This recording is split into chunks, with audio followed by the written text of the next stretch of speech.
Yeah. I mean, this is like UN level opening an investigation type stuff into alleged war crimes. This is no joke. It did happen. Yeah, the Ripple. Okay, I disagree with that vehemently.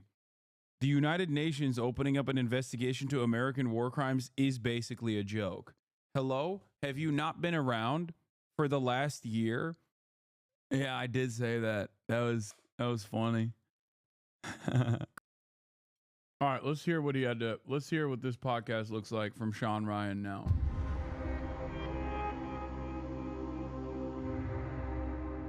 Sam Shoemate, welcome to the show, man. Appreciate it. Thank you. I'm nervous about this one. Yeah, me too. I'm really nervous about this one. So yesterday I come into work and our stuff's been exploding because of the Sarah Adams, had Sarah Adams, Scott Man legend, did an interview with Masood, kind of warning everybody about it's going to be a lot of terrorism here in 2025. Didn't take long. Jan 1, it hit. And, you know, it's interesting. We couldn't get any mainstream media's outlets to pay attention to those interviews. And nobody would really give Sarah a voice. Now everybody wants to. Dude, we're going to get so crazy in 2025. That's one prediction. Okay, lock it down. If you think 2024 was riddled with silly conspiracies, you have seen nothing yet. 2025 is going to be so crazy. It's going to make 2024 look normal. Like everything in 2024 that people thought were happening, that we thought was insane, is going to seem tame. To give Sarah a voice because, oh, guess what? The fucking CIA targeter was actually right. Mainstream media gave her no attention. So that's been going crazy. I come in yesterday and for an interview, the first thing I do is talk to my producer, Jeremy, and he says that he's been in contact with you and that you had received some type of manifesto or email from the Green Beret that set off the car bomb at Trump Hotel in Las Vegas. Right. Jump in an interview and come out. My phone is blown up. Apparently CID, Army CID, which is, how would you describe it? It's like it's FBI light. Yeah. They are federal agents, but yeah, the Army's FBI. Yeah. I get all these messages from these people that say CID is talking to this person and that person, and one of these guys on the list is still operational, and they want his name redacted. And every Green Beret I know is texting me about this. It fucking really freaked me out, man. It was like, well, how did this leak? Who's tracking my fucking phone? All that kind of stuff. So I just want to say thank you for being here because I was eavesdropping in on that conversation you had with Jeremy, and this is a big story, man. This is big. Yeah, it is real big, and so thank you for being here. No, I appreciate it. Thank you. But I do, before we get too heavy, I got some gifts for you. Oh, there you go. Excellent. So we're talking. Thank God. I was worried that they wouldn't maintain operational procedure here. Thank God. They still have gifts for one another. Thank God. People monitoring the phone. Have you heard of the unplugged phone? Yeah. And for anybody that wants to purchase this phone, you can get it at unplugged.com/Shawn Ryan. Yeah, I have. That's awesome. So that the unplugged phone keeps big tech. Oh my God. Oh my God. He's just doing an ad for, this is like, okay. Right off the jump, couple red flags. This strikes me as the Alex Jones style procedure where I feel like this is the Alex Jones method, you know? Talk about how the water is turning the freaking frogs gay and then immediately sell a straw in the commercial break.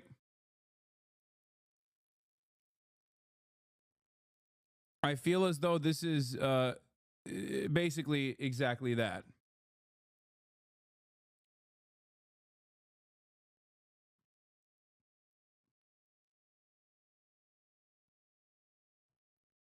He's doing that. with more credibility than Alex Jones, though. For monitoring your texts and your calls. There's a secure messaging app in there. There's a secure email. So get that thing wired up, and Absolutely. let's talk on that from now on. So, Okay. And then everybody gets a bag of these. Been waiting for this. Nice. This is awesome. Thank you. You're welcome. You're welcome. Very cool.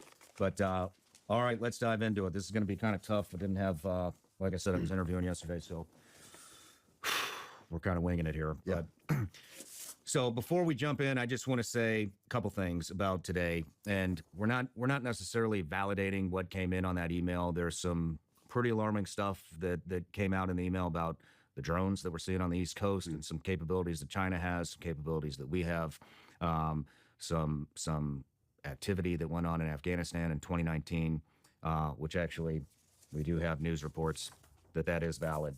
A lot of this stuff actually really lines up, but we can't give it 100% credibility. Right. I think you would agree with that as an intelligence analyst. 100%. And then additionally, there are a few names, two, I believe, that we are redacting from this because they are still operational. And as much as I would love to release those names, we're not gonna do it so that those guys can remain undercover and not burn their entire operation of what they're into right now. And there was one more. This is basically this. The audience of this podcast is Tom Clancy novel readers. Okay. More thing. I want to give a little background on you. Retired from the Army in 2023 as a CW2 intelligence officer and understand the information war. In 2020, you were still on active duty. You started a social media account where you intended to share memes and GIFs. Despite your intentions, the account grew into what it is today. You've developed, what is the account's name? It's an Instagram account, goes by Terminal CWO. Terminal CWO. You've developed a robust network of service members across the Department of Defense who trust you with their reports of unethical and, in some cases, illegal behavior from their leaders. You expose the unethical and illegal behavior while protecting whistleblowers in order to hold military leaders accountable, which is why you received the email from the Green Beret. And because of your background, you come across wild information all the time. You're here today because of an email you received from Matthew Livelsberger a couple of days before the Cybertruck bombing at Trump International Hotel in Las Vegas. You'll also be able to discuss what you know about the terrorists who conducted the New Orleans attack. Did I miss anything? No, that sums it up. Yeah. Perfect. I'll give a background on why that's significant so your viewers understand how this came into my inbox. Perfect. One other thing that I just wanted to say to the audience is, even though we are redacting these names from the episode, you passed that, I believe you passed that email on to the FBI. Yes. We're also going to pass it on to our contacts at the FBI. It's very obvious that people know it. Like I said, the CID has been telling everybody. In fact, we talked to Jeremy, who's sitting over there, my producer, me, him, and my attorney, Tim Parlatore. We're up till about 10:30 last night talking to the... 10:30 is not even that late. What?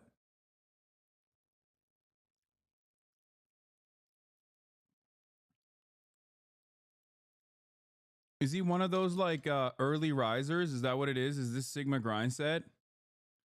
He's like, I've tactically decided to stay way past my nap time. That's right.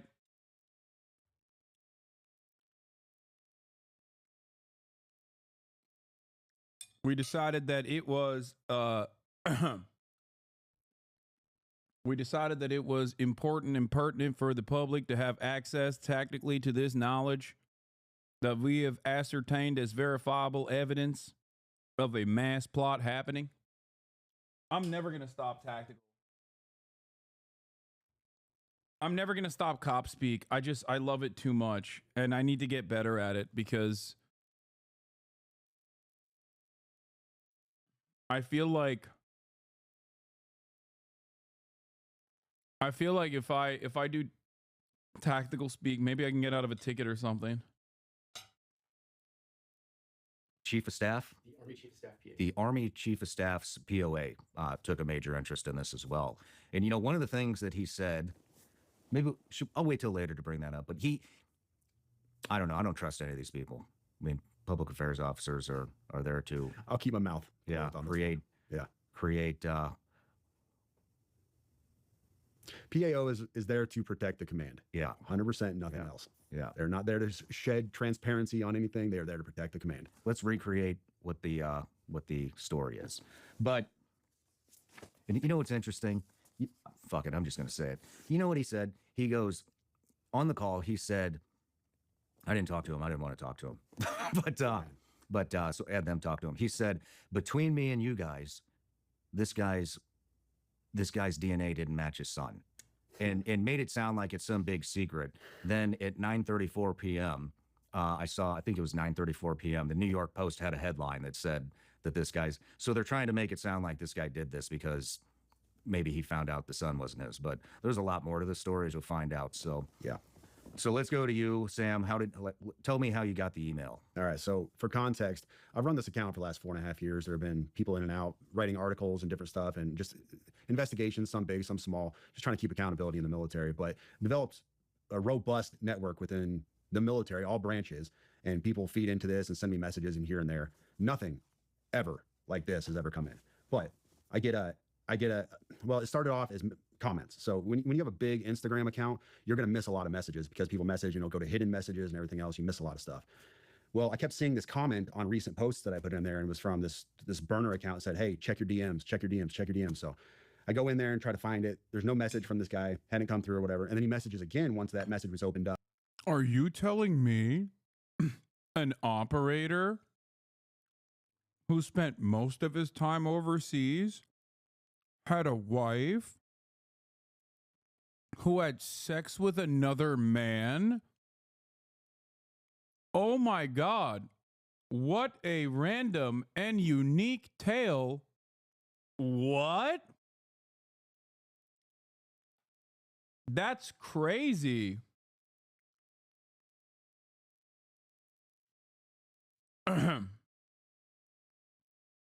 Surely this is the first time such a thing has taken place.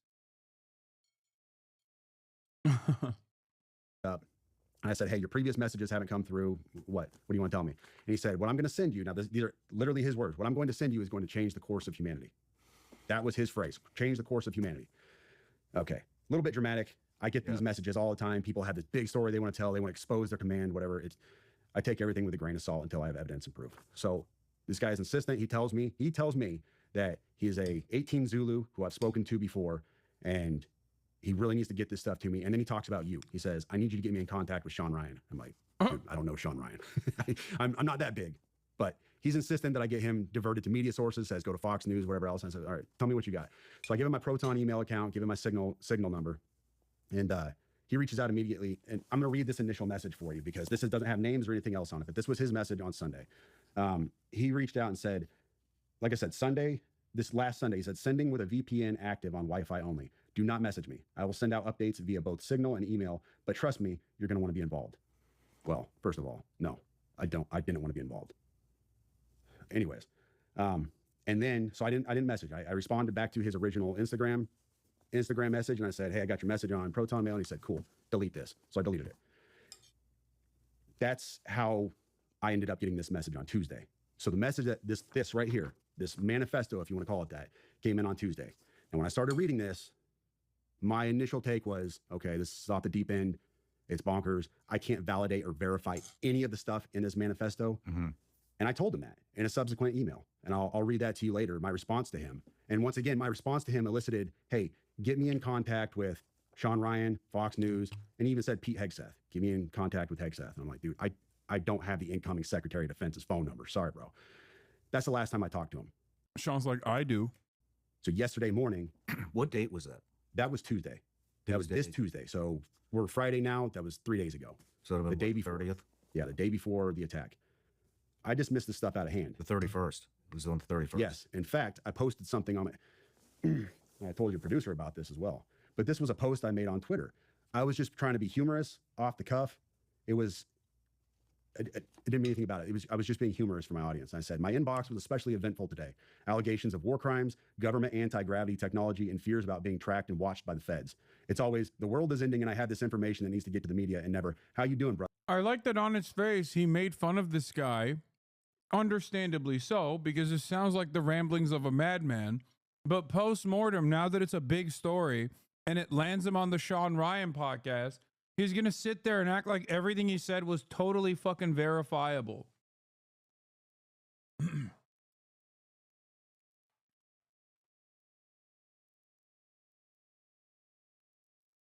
That's crazy. Like when he first got the message, he was like, okay, dude, chill.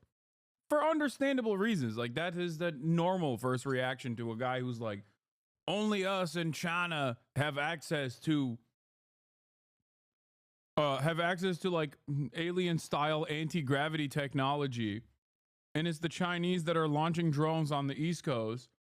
And once the guy turns around and says, no, I am that fucking dude. I am that crazy. And he blows himself up. Only after he's like, oh, never mind. I think this is real. Brother, everything all right? I was just playing off of a meme. It was just supposed to be a joke. That was the body of his email that he sent me. And I didn't think anything about it. I didn't know who Matt Berg was, Matt Livelsberg or anything else. He told me who he was in the email. He pointed me to his LinkedIn account. I didn't know any of this stuff. And I was just kind of being humorous with my audience. Like, I get these crazy messages sometime. And then the day after that message, I wake up and it was like, hey, Sam, nobody in the community seems to know this guy. Do you happen to know who he is? And I played that for you before we came up here. Just absolute shock. That's how I woke up yesterday. Do you want to play it now? Yeah. Excuse my language.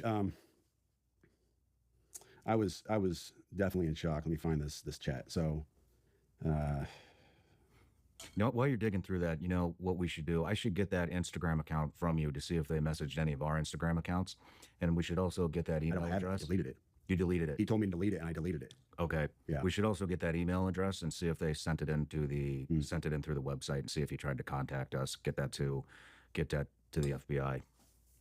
So I'm in a Hopefully military. they actually do something. Yeah, I'm in a military group chat. Buddy Green Beret, Corey, he says, at Sam. No, nobody I've asked in the community knows him. You is at 8:46 a.m. yesterday. So I woke up and I said, OF, I'm shaking. This guy emailed me 2 days ago. I'm not playing. And then he said, damn. And then this was my response to him at 8:48. Like, just woke up. I'm fucking shaking, bro. Wait, was that Mike Malak? What the fuck? Cybertruck attacker note release? Dog, we are literally watching what people are alleging is the note.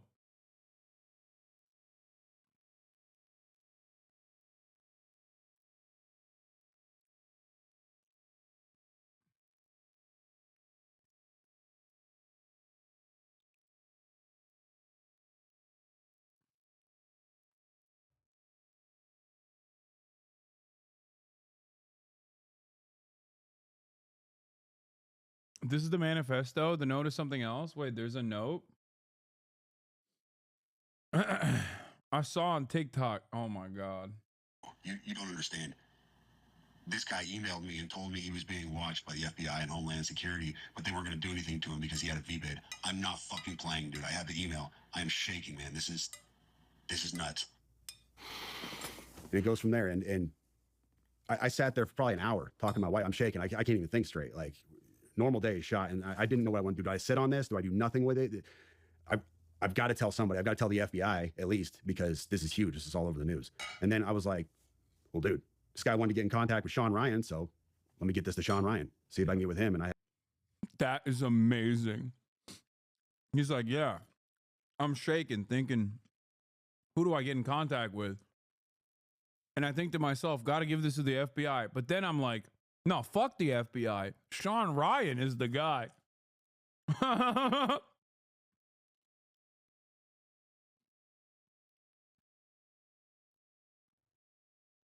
Under no circumstance do we think that the guy who exploded his Cybertruck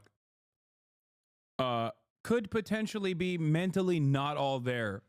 That's what I love about the story in general, is that not a single person is going, hey, hold up, maybe the fucking 15-year touring special forces operator who had a litany of, complications at home could potentially be, I don't know, mind broken. No. We only thought that before he blew himself up. Now that he blew himself up, it seems that he had actually arrived at anti-gravity technology. I had a buddy who knew your producer, and we went from there. But Wow. Do you want to read the email? Yep.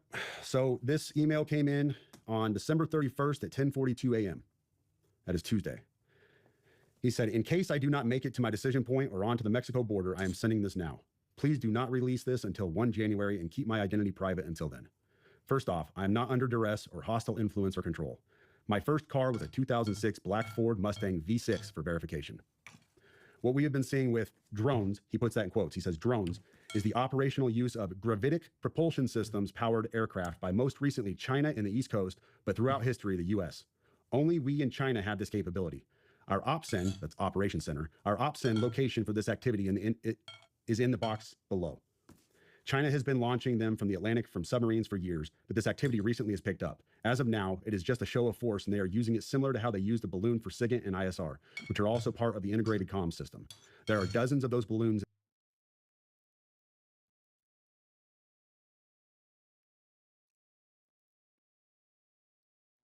Chinese weather balloon veers off course due to limited capabilities of navigation. And this guy is literally saying that the balloon was actually a show of force by China.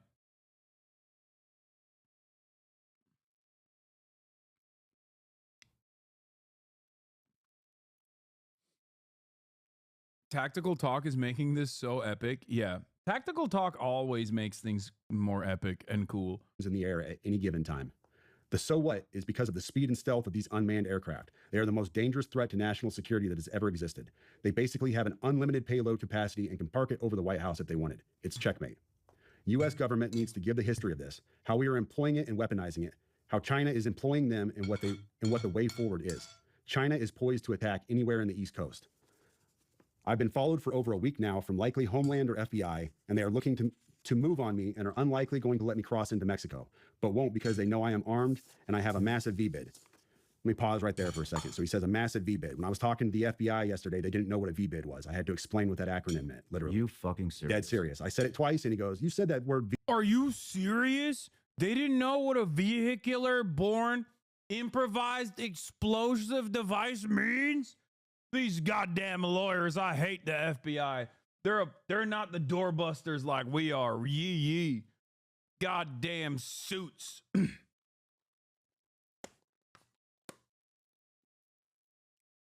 must be the DEI in the FBI that caused them to not know what a VBED is.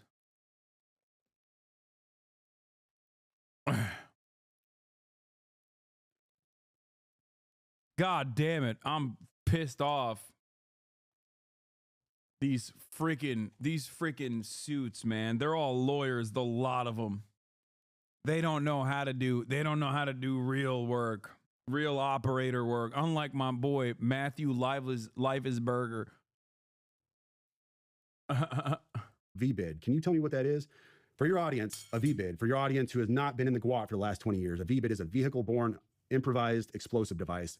In layman's terms, a car bomb, what we saw at Trump Tower. So, backing up, he says, I am armed and have a massive VBID. I've been trying to maintain a very visible profile and have kept my phone, and they are definitely digitally tracking me. Here's where he gets into the other stuff. And this is where we had to redact the names. Well, your producer redacted the names. I have knowledge of this program and also war crimes that were covered up during airstrikes in Nimruz province, Afghanistan in 2019 by the admin, DOD, DEA, and CIA. I conducted targeting for these strikes of over 125 buildings. 65 were struck because of civcas, that's civilian casualties, that killed hundreds of civilians in a single day. U.S. FORA continued strikes after spotting civilians on initial ISR. It was supposed to take 6 minutes and scramble all aircraft in CENTCOM. The UN basically called these war crimes, but the administration made them disappear.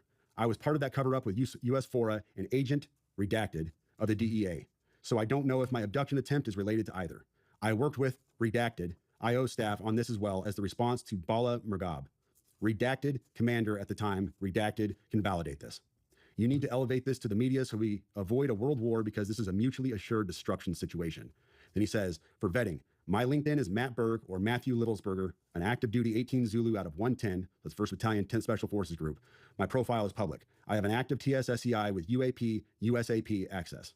What is USAP? Do you know what that is? I don't know what that is. But I checked his credentials on LinkedIn. So that was the first thing I did. I went to his LinkedIn page. First thing I noticed was all of his bona fides were in place. He has all the UAS training from USASOC and everything else. And so I said, okay, at least the guy knows what he's talking about with drones. That was a very rough dig into the guy. But my issue was I couldn't validate or verify any of this information. And I told him that. And how I responded to him was in a subsequent email. I said, I said, this is obviously a very big deal, but I don't have anything to verify this information with. Talking about gravitic propulsion systems without evidence just makes me another UFO talking head. Like, I'm not going to go on my social media page and start talking about UFOs and anti-gravity systems and everything. I don't know what you're talking about. Can't. And he said, can I get on Fox News Contact on Signal as well as Sean's show? Hegseth would be good too. That was his last message to me. Wow. Yeah. You know, the thing is, what is a gravitic propulsion system? To be honest with you, it is a fancy term you're going to find in science fiction. You won't find it in any, as far as I know, you won't find this in any kind of official manual or, you know, scientific research. This is all science fiction. So, but what struck me is his use, what strikes me now, not then, but what strikes me now is his use of a very specific term that nobody else call it. If you asked me, I would say an anti-gravity propulsion system. That's how I would describe it because I don't know this stuff. He said gravitic propulsion system. We looked that up last night too, and all we could find was same thing, science fiction type stuff. But, you know, there are some things that line up. One is, like I'd mentioned, well, let's talk about the guy's story. Obviously, he had a VBID. Obviously, he was in the military and served. And the thing that he was talking about in 2019, we pulled a report. This is from October 9th, 2019. UN report find alleged drug facilities were not lawful target airstrikes caused significant civilian casualties. The United Nations Special Report, which examines the impact on civilians of the United States airstrikes on alleged drug processing facilities on 5 May 2019 in Afghanistan, determines the operation caused a large number of civilian casualties. The report also examines the legal framework applicable to this incident. In June 2019, the UN Assistance Mission in Afghanistan, together with representatives of the Afghanistan Independent Human Rights Commission, conducted a site visit to areas impacted by the strikes in Farah Province, Bakwa District, as part of its extensive fact-finding into the 5 May incident. The UN verified 39 civilian casualties, among them 14 children, 1 woman, from multiple airstrikes on more than 60 sites that the United States Afghanistan identified as drug production facilities in Bakwa District and in parts of neighboring Delaram District of Nimraz Province. They were eliminating the competition, dude. They were like, only we get to produce drugs in Afghanistan, you sons of bitches. What do you think you're doing? Moreover, the UN is working to verify credible reports of at least 37. Yeah. Also, the DA wasn't actually wasn't Afghanistan. I know. I'm not joking when I say only we, JSOC. When I say we, I mean JSOC. Only we get to produce opium in Afghanistan, not you. Suspiciously, none of it makes its way to the United States of America. We have our own version of the fentanyl crisis, obviously, which is really damaging. And weirdly enough, none of the opiates grown in Afghanistan before the Taliban takeover, okay, because from what I understand, they stopped the opium production, and it went down dramatically. But none of that made its way into the United States of America and only made its way into Europe. All the opium that came into the European marketplace, all the heroin that came into the European marketplace was actually Afghan-produced opium.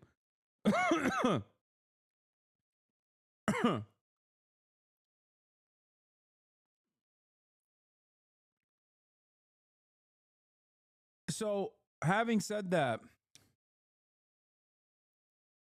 could the part of him talking about covering up war crimes in Afghanistan be real? Yeah, no shit.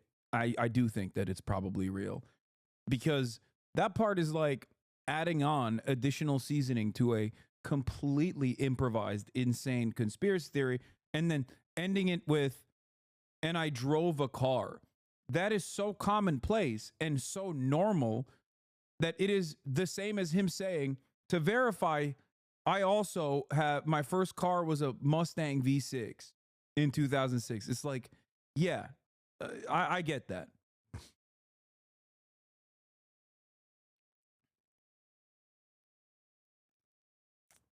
It's the sandwich technique. Place 2 different correct things and then, you know, slam the middle of the sandwich with insane nonsense. 7 additional civilian casualties, the majority of whom were women and children. Although airstrikes on the alleged drug processing facilities had taken place before, this was the first time that UNAMA had received reports of large number of civilian casualties resulting from such an operation. And it goes on. not going to read all this. We'll link the article here.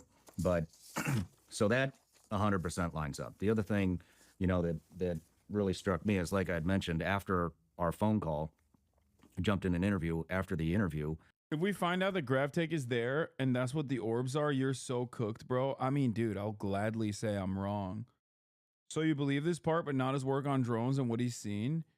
No, I'm the one who brought up that he was supposedly working on drones in Germany. I don't know why a special forces guy would be working on drones. It's not like he has an engineering background. He's just a fucking doorbuster, but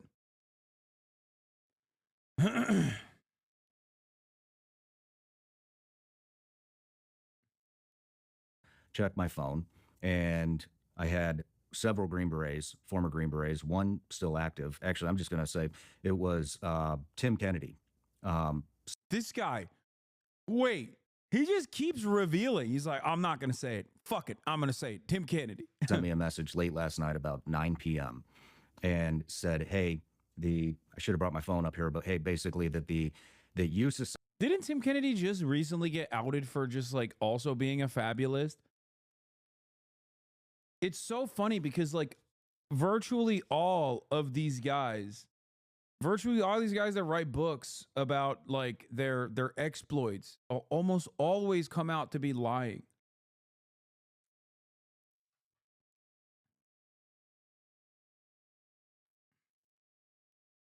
They're serial exaggerators. Mick Huya is another great example. Sean O'Neill, who weirdly follows me. I don't know why.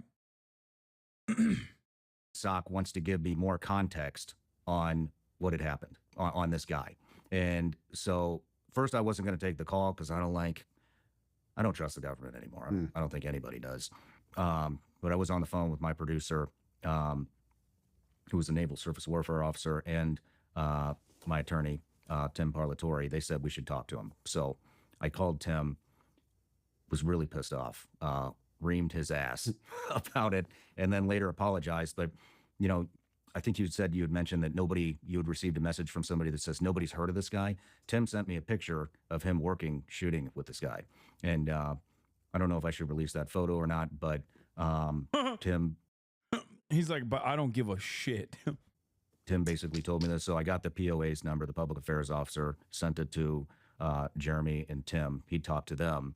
And what they wanted us to know was that this guy was an upstanding soldier, an excellent operator, was moving on, was moving towards retirement and moving on to basically enhance the future of warfare. They wanted us to know that. Then the PA officer, sounds like almost jokingly said, which I don't know why you would joke about this, said that, oh, and between us, which why the fuck would a POA officer say between us? I mean, if they didn't want us to know that information, then they just wouldn't have told us that. But they wanted us to know, obviously, that the DNA with his supposed child was not a match. And so I think what they were trying to do is basically make this out to be, oh, this is why this happened. He got bad news that that's not his child. What's really interesting and funny about podcasts like Shawn Ryan's and all these like ex-CIA guys, they're popping lately. They're all over the place, is that I just don't trust them at all. I feel like if there's a guy who's still a Fed, it's these guys. This way they get to capture the attention of a lot of the conspiratorial minded people, okay, and then just like steer them in whichever direction the federal government thinks is an appropriate vector for conspiratorial mindset, and not like dangerous things that are actually dangerous for the federal government. Like there's no way you can convince me that a guy who's like worked with the CIA is like a contractor is just now a former Fed who hates the government. I just don't believe it. I don't trust anything that these guys say, which is funny because all of those like cynical conspiracy brained guys who traffic in a number of different rabid conspiracies will literally just only listen to these dudes and think these guys are the bravest truth tellers out there. And it's like, dude, if you're a conspiracy guy and you're skeptical of the government, Why would you ever consider a Fed to be a truthful person? I will never understand that. I don't understand it. I will never understand it. I think it's very strange. And so that's why he did it. But with all the other context, don't you think this show so far is just LARP? I think it's half LARP, and no, it's there's a lot of LARP for sure. especially with the 2019 incident, which was obviously a cover up, I think that has a major role in this. The other thing is, because we already have a track record of what happens when you are a real whistleblower. Okay, you don't have to look any further. One of them has been on my broadcast, Chelsea Manning, and the other is not allowed on U.S. soil, Edward Snowden. Okay, when you're an actual whistleblower, you face tremendous repercussions. You don't get to go on a freaking podcast. You get killed by Boeing, or you get killed by ChatGPT, allegedly. You know? You either die mysteriously and the coroner rules your death a suicide by gunshot, 8 shots to the back of your head. That's the way. That's your method of execution. I mean, not execution. Your method of suicide. Or you have to live your life in exile in Russia. Or you have to live in a consulate building in a non-extradition country for the rest of your life as they openly fantasize about executing you and only let you live basically, many, many years after they've ruined your life, Julian Assange. So, I don't know. I just feel like, if you're like a real whistleblower, opening the book on these government conspiracies, shining a light on these government conspiracies, you're not going to have one of the most popular podcasts out there. The only person I will say that, I trust, despite their background of being around federal, being around the CIA and being trained by the American military, is Brace Belden. As he did, go to Rojava. So, of course, in that time frame, I'm sure that there were members of the CIA and the, American government that trained him. But I still trust them. No, I'm saying, you're saying in Chelsea, but no, Chelsea served her time. That's different. I'm saying Brace didn't get into any problems. Well, I guess Brace wasn't really a whistleblower either. He's not a whistleblower at all. I started receiving a lot of messages from one of the redacted names, who's a DEA agent, the one that he's talking about in the email to you. We got it from multiple sources, one of which was actually a videographer for me, I think 4 years ago. He worked for me a very short period of time. I had to let him go. He joined the Army, went to OCS, became an Army officer, sent me a text, super freaked out. Apparently he was on some rafting trip with somebody that knows the DEA officer and said, hey, this guy's still operational. He wants his name redacted. Wow. Not the only one. Then I received a message from another very close friend of mine who's been on the show several times saying that he got word that this guy was still operational. And so that's why we decided to redact his name. I was getting upset because I didn't receive any communication up to that point. Well, then I checked my LinkedIn. I said, let me see if this guy actually messaged me. Sure as shit, that DEA agent did message me, said that he wanted to talk to me before tomorrow's interview. It was really important. Wow. We tried to contact him, not from my phone. I'm not calling any of these people, but from somebody else's phone. He didn't pick up, and we weren't going to send any text thread to show any communication between us any more than the LinkedIn message. And I didn't hit him on LinkedIn. So that also 100% checks out. Now, the weird thing is anonymous as this guy wants to remain, if I remember correctly, he posted something about the Green Beret that set the did he? bomb off. Oh, Yeah, wow. that was his latest post. Well, Jeremy, what was it? What did the post? It was just a report of the story. It was just a report of the story. So very interesting how all this stuff is lining up. What do you? Yeah. What do you think? I told the guys this downstairs, you know, I jokingly said this to my wife the day that I got that email, because I read the email to her. You all have heard the email now. You realize without context of who this person is, how just crazy it sounds. And I told her, I said, well, I mean, I guess if the dude ends up getting rolled up by the feds or he gets killed, we got a story, huh? Man, famous last words, right? That's your speculate, dude. Like, no, one, it still sounds just as crazy, and two, you're betraying the severity and the veracity of the email, the contents of the email, by saying you only care about the story element of it. Because if you truly thought what he was saying is true, you're like, dude, the government has anti-gravity technology that they're hiding, and double dude, China also has it, and they're deploying drones on U.S. soil. Clearly, even you don't believe, even now, what the contents of that email was. This is what I don't understand. Elon called you a stupid idiot? Oh, hell yeah. Do we get, what did he say? Here, give me roll the clip.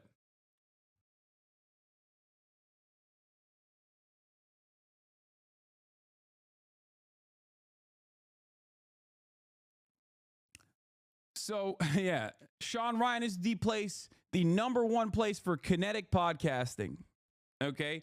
Tactical ascertainment and kinetic podcasting, where veterans, former government stooges, and current government stooges alike end up getting the full 2-hour broadcast, starting off with the gift giving. Shawn will give you a gift of a phone that he is sponsored by, a phone company that he's sponsored by.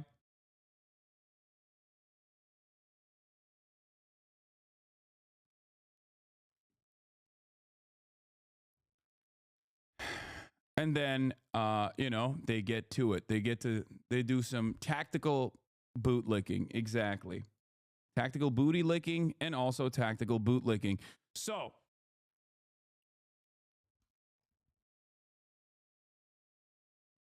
there's a video by Ryan Macbeth about why the email manifesto about the Cybertruck terrorists is probably fake news. It's almost only 5 minutes or so. Yeah, Matthew Leifesberger has lived a long life, but it seems in the last hour of his life, he sent this email to Sam Shoemate. We covered it yesterday.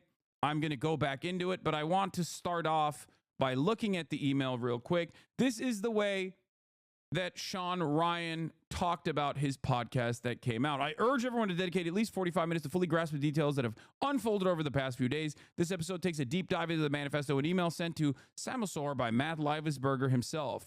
Within this chilling document, Leifesberger boldly declares, what I'm going to send you is going to change the course of humanity. Matthew Leifesberger, a former Green Beret, is at the center of the story. Just days before he drove a Tesla Cybertruck loaded with explosives to the Trump International Hotel in Las Vegas, this Cybertruck incident has raised serious questions about Leifesberger's motivations, his credibility, and the information he shared. In this episode, we unpack the manifesto's contents, which include allegations of advanced drone technology, U.S. war crimes in Afghanistan, and the use of gravity propulsion systems by China, anti-grav machines, drones in New Jersey, the Chinese weather balloon that drifted off course and made Americans panic for approximately a week. All of that and more was featured in Matthew Leifesberger's email that he had sent to this other guy, Mr. Shoe, Sam Shoemate. Sam Shoemate initially looked at Matthew Leifesberger's email, which I will read you right now, and kind of joked about it because it sounds, frankly, a little insane. But for Sam, Matthew Leifesberger blowing himself up outside of Trump Tower, inside of the Cybertruck, was enough to go, okay, this insane thing that this insane guy sent me, after he did the extra insane thing of blowing himself up, now I believe it. Why? Because content and clout. So let's take a look at the email really quickly, and then we'll move back to the conversation that they were having.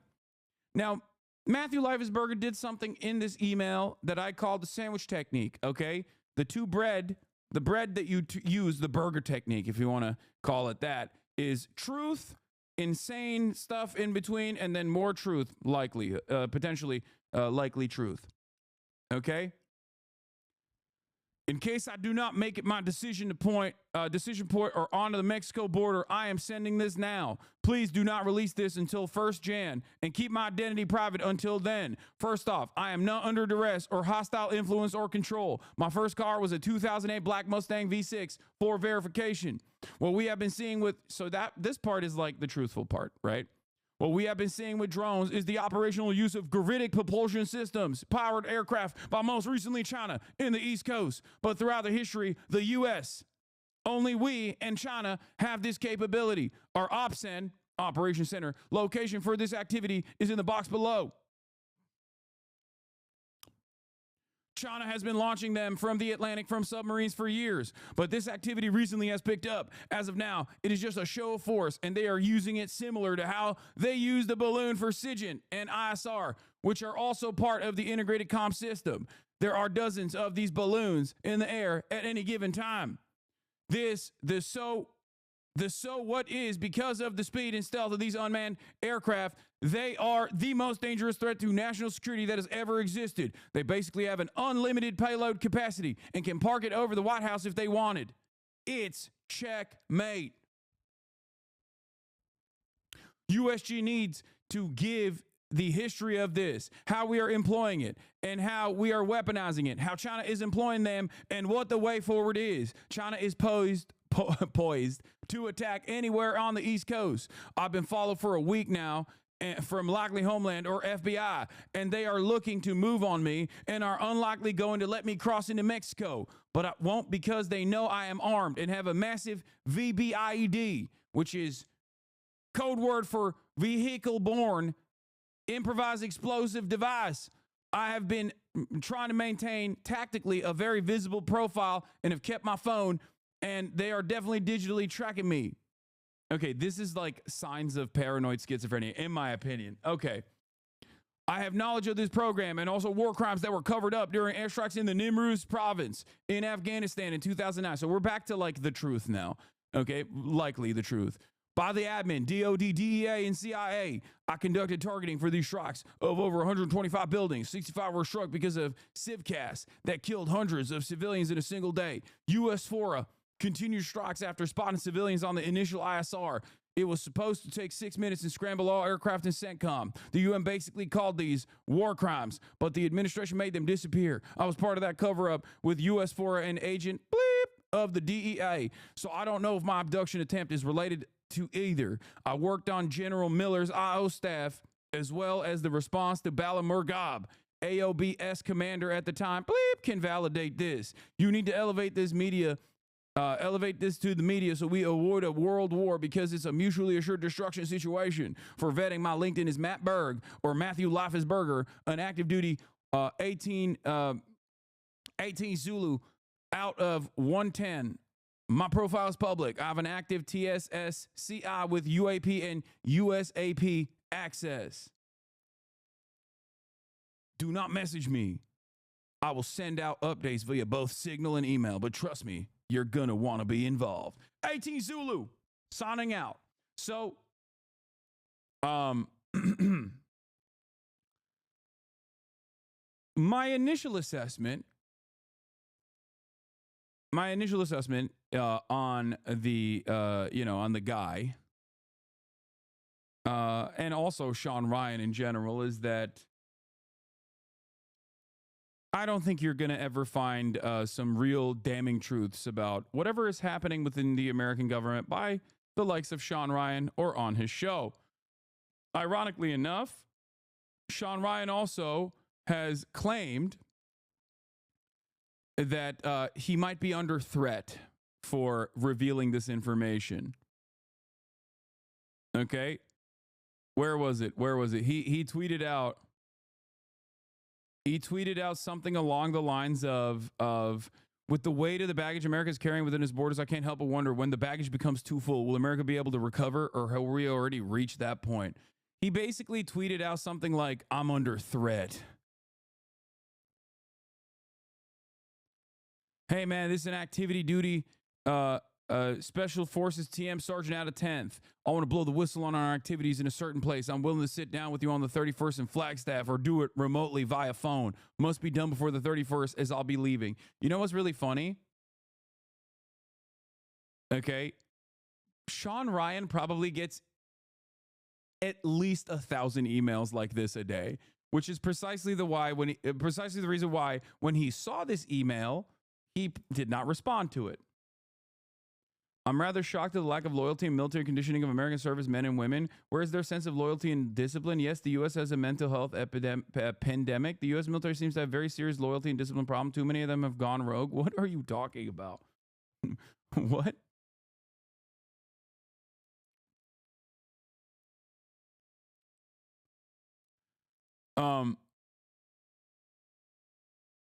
It didn't go to Shawn Ryan, did it? It went to his guest? No, he of course sent one to Shawn Ryan directly as well, for the record.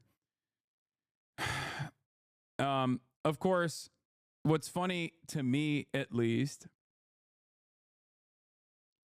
is that you have one former government guy, former Navy SEAL CIA contractor, getting upset at another current government guy, Jack Posobiec, also former Navy intelligence. Okay?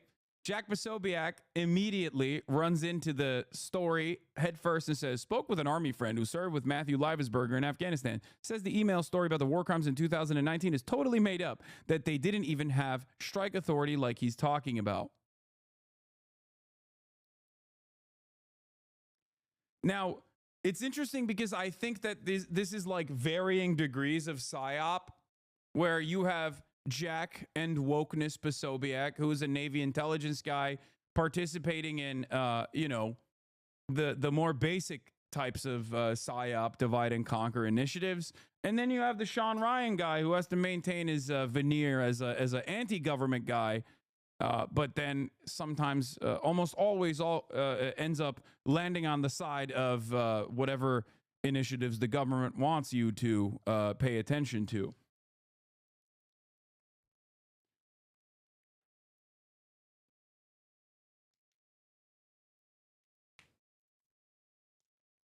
The PSYOPs aren't in communication.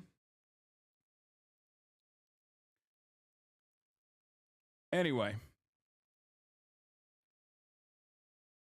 So, Flagstaff guy is not legit. He didn't give, make, model his Ford truck like the Tesla guy. What? I'm a psychiatrist, and this is very clearly schizophrenia or psychosis more broadly. Unfortunately, many such cases after the kind of trauma you experience in the Army. Yeah, that's what I think as well. I see nothing wrong with the dude's email. Unlimited payload and anti-grav technology. You see nothing wrong with a guy. Look, submarines do have the capability of launching drones. That is 100% correct. Okay? Just so you understand. Unlimited payload capabilities are, as far as I understand, impossible. Okay? The fact that he also paired up the Chinese weather balloon as a massive point of, like, Chinese military might that they're flexing over the American, the oblivious American population, I think shows how maybe there's a limit to the veracity of the statements. Okay? There is no such thing as unlimited payloads. What are you talking about? Unlimited payload capabilities, if existed, would dramatically change international commerce. You understand that, right?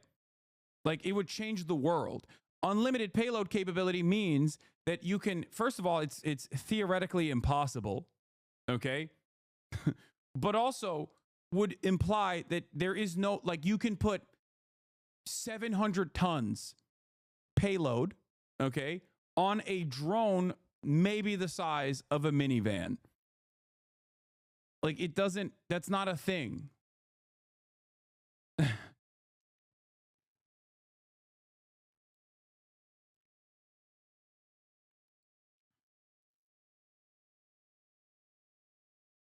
Don't get excited, but we know very little about our existence or the world around us. Oh my God, it's always alien guys in the chat that go, yeah, it's alien technology. Yeah.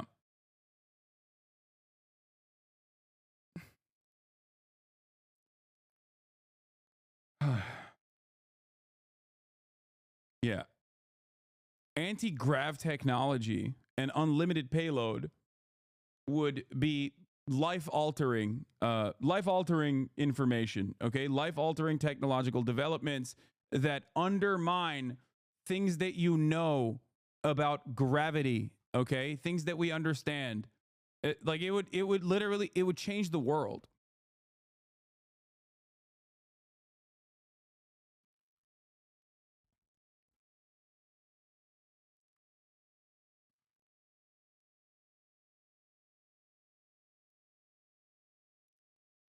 Anyway,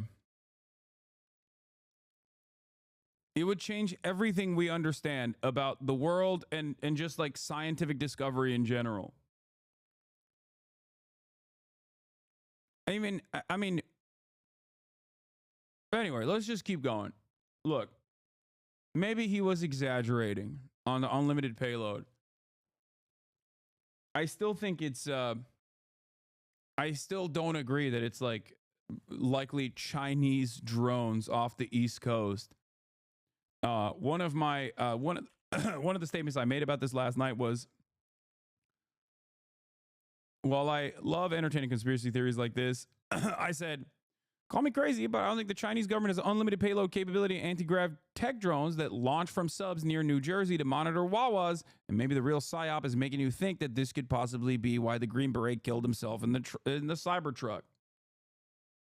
But having said that, let's get back to connecting the dots as I tactically ascertain the veracity of the information that's being delivered to us. Downstairs, you know, I jokingly said this to my wife the day that I got that email, because I read the email to her. You all have heard the email. Why does him blowing himself up increase the legitimacy of anything he said before? He said something crazy and then did something crazy, so he's probably just crazy. That's what I think as well. However, for the gumshoes over here at the Shawn Ryan podcast, the fact that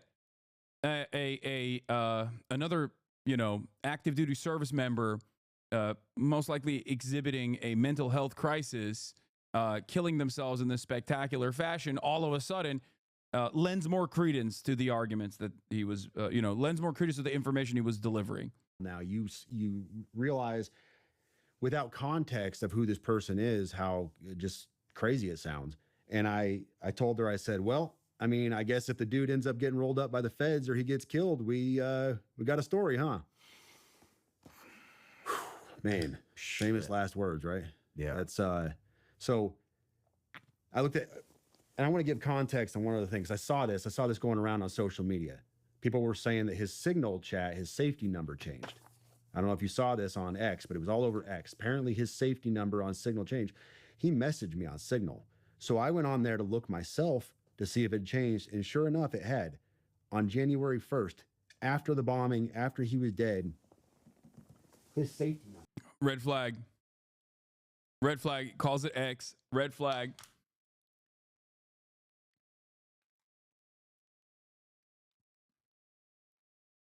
My 2025 red flags are, and this is a this is like a holdover or carryover from 2014 as well, which is when someone calls Twitter X, when someone is really invested in AI art and routinely uses AI art. Those are like two, for me, those are, did I say 2014?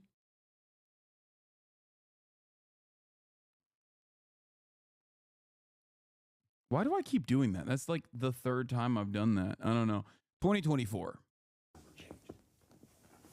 That's all he sent me. He said initial contact, and I gave a thumbs up, and his safety number changed at the bottom. Look at that. That's after he's dead. Oh, Bitcoin too. Yeah, cryptocurrency. Being really into cryptocurrency. I don't know enough about Signal to know why that would happen. Somebody has to have manipulated that, though, and messed with it. Somebody had to have been in his account after the fact and done something for that to have changed. What did the FBI say when you contacted him? Not a lot. I gave him I gave him the story on what went down. Was very over the top, telling them, hey, I am being transparent in every way. Feel free to contact me at any time. This is my address, my name. This is why he contacted me. This is my social media page. This is any reason why this could have happened, why this got dumped on me. This is the information. They took it. They were gracious. They were nice to talk to. Mind you, I had to explain what a VBID was, which was disheartening because you're the FBI, but that's another issue altogether. But nothing beyond that. They said thank you, and we'll be in touch if we have any further questions. Well, they definitely got in touch with CID Yeah, they did. because that went all the way to the top of the Army. And, I'm going to dig in a little bit more on this report from 2019. However, according to international humanitarian law, including international customary law, facilities that can... Why would he tell the FBI that? Because these guys think that they're still operators working within the FBI or working within the intelligence community or are still capable of being contracted help. They operate like they are being contracted help.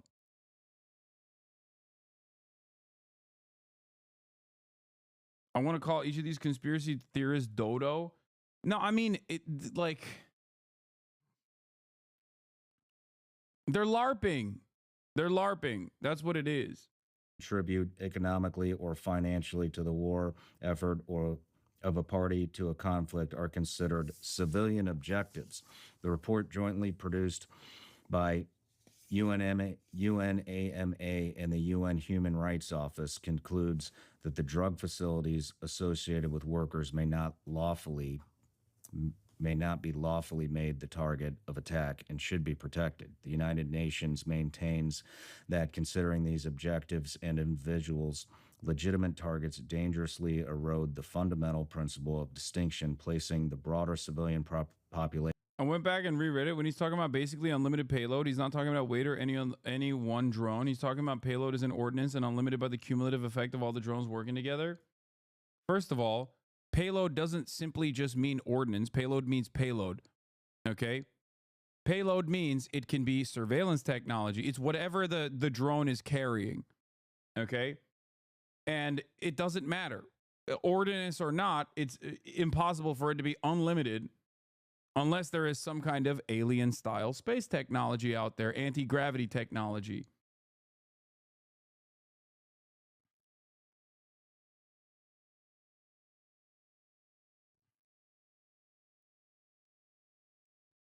To be fair, if you wanted to discredit something, this is exactly how you do it, by leaking it through these bozos. I mean, that's one aspect of it. I think another aspect of it is that Shawn Ryan is a comfortable territory to deliver whatever kind of information you want to deliver. If you want people to be like really worried, if you want people to hyper focus on a certain story and get really invested in a certain story. I'm a 09 Modern Warfare 2 vet. I think you're wrong. I've done so many tours in Modern Warfare 2 lobbies, sir. And infrastructure at risk. The report sets out a number of recommendations, including that the appropriate and legal response to illicit drug activity is through law enforcement, not military operations that endanger civilians. Well, and here's the thing. We want to know why the DOD is scrambling on this, why the FBI pushed this to them so quickly, to CID all the way up to the very top. These are very, very serious allegations. Yeah. I mean, this is like UN level opening an investigation type stuff into alleged war crimes. This is no joke. It did happen. Yeah, the ripple. Okay, I disagree with that vehemently. The United Nations opening up an investigation to American war crimes is basically a joke. Hello? Have you not been around for the last year where it's not even the United Nations that is already constantly humiliated by America in general and the Security Council that the American government basically weaponizes its influence over to ensure that nothing happens to our extension in the Middle East, Israel. The American government has also openly talked about like invading the Netherlands, invading The Hague. So no, I don't think that the UN, calling into question war crimes committed by the United States of America is that serious. It's just not. It just straight up is not. It is crazy. Full effect is going to be massive on this. It did happen. I think we should take a quick break. I want to scrape our email to see if this Green Beret, what's his name again? Matt Livelsberg. Matt Livelsberg. Let's see. Burger. Okay. Let's see if Matthew Livelsberger sent us an email through our website email desk. We'll be right back. Vigilance Elite Productions. I know everybody out there has to be just as frustrated as I am when it comes to the BS and the rhetoric that the mainstream media continuously tries to force feed us. Yeah. And I also know how frustrating it can be to try to find some type. That's right. That's why I love getting my non-mainstream media narratives from former CIA contractor, Navy SEAL Shawn Ryan, who famously will go on the Joe Rogan Experience to say things like, you know, the Taliban is just printing out passports to come into the United States of America through the southern border of Mexico. And any moment now, there's going to be multiple 9/11s. It's far too late. Now, that's the type of cutting edge anti-government rhetoric, anti-mainstream media rhetoric you can get from Shawn Ryan, which seemingly always is aligned with the American State Department. I don't know how, I don't know where, I don't know why. It just always seems to lean in that direction.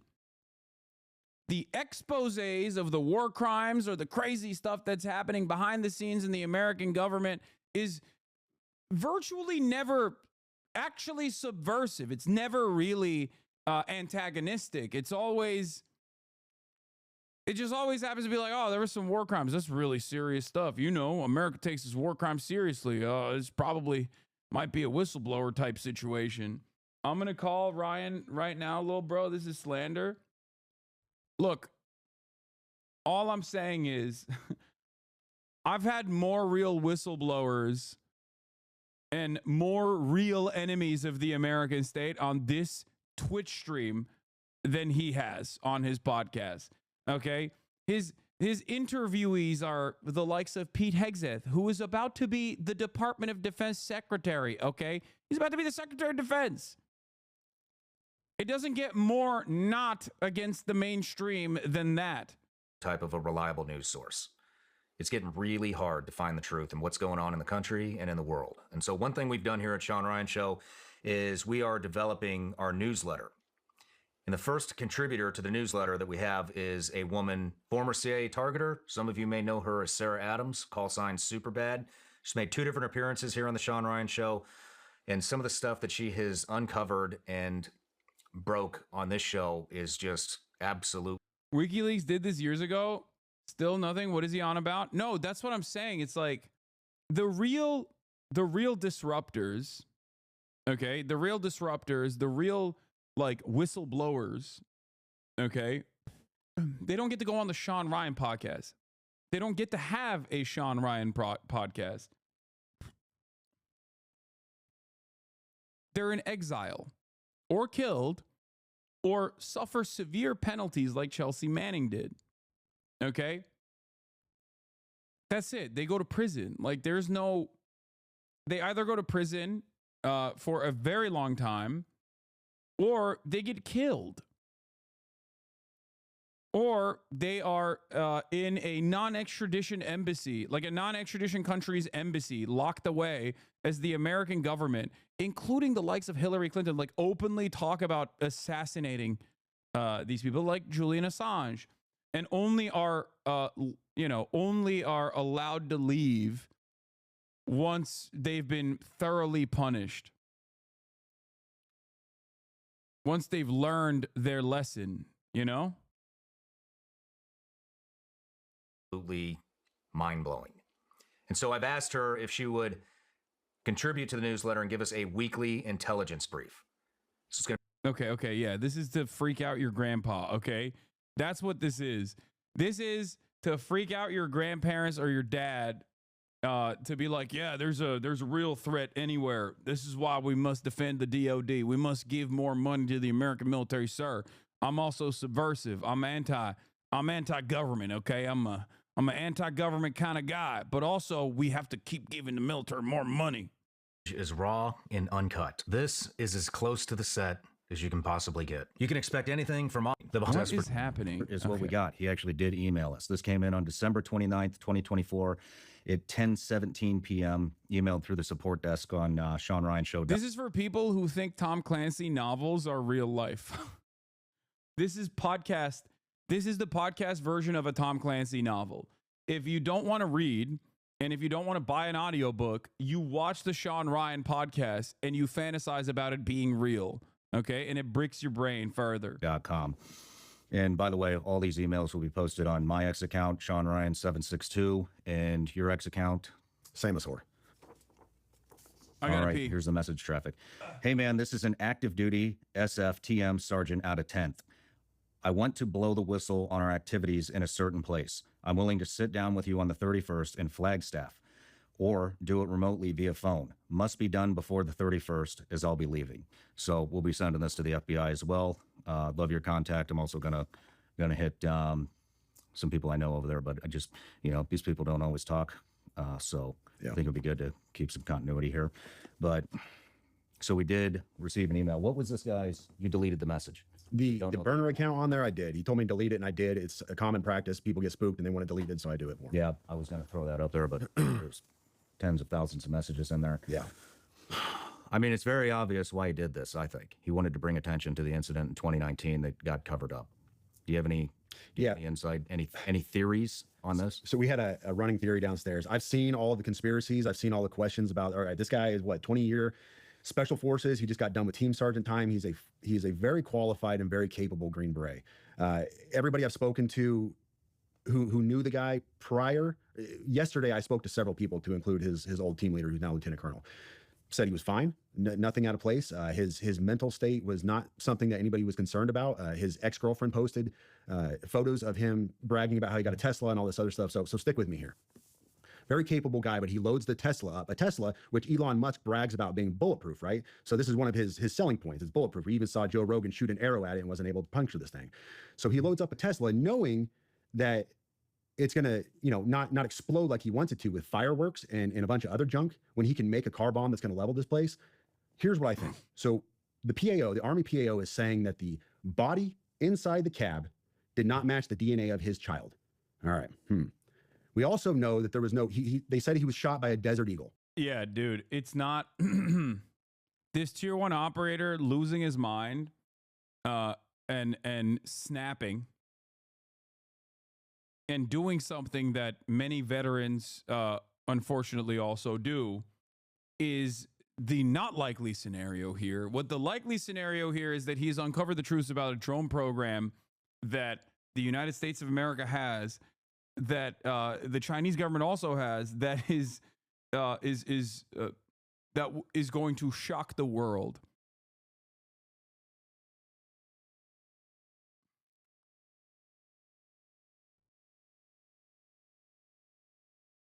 Echelon, I believe, is the worst surveillance system to ever exist. Like, we don't need that system for surveillance, right, Hasan? I thought it violates the amendments of the rights of privacy, right, Hasan? What? Hasanabi, you're wrong. You're wrong. You don't know tactics, brother. That's true. You cry yourself to sleep knowing you are part of a gender propaganda machine. Free Israel.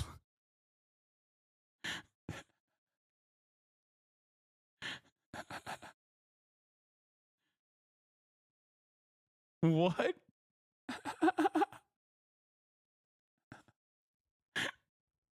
A gender propaganda machine? What does that even mean? An agender propaganda. We know that there was no signature when it rolled up. So nobody shot themselves when it rolled up to it. You would have seen a large signature. Mr. Guns and Gear, he's on X. Yeah, I mean, yeah, free Israel from the Israeli government. You're right. You're not wrong. Free Israel from its genocidal tendencies. I agree. Yeah, I'm on board with that. Free Israel from the constructs of heteronormative of gender roles. He goes into this a lot in depth. He's a firearms expert and he talks about this, and there's no signature. So this is what happens. You get a Tesla because you know it can drive itself up to the hotel, the Trump Tower. You put a body in it, roll it up. It's already burned up, or it's already shot, excuse me. You don't want to kill anybody because that's not the message you're trying to send. You're not trying to. Wait, what?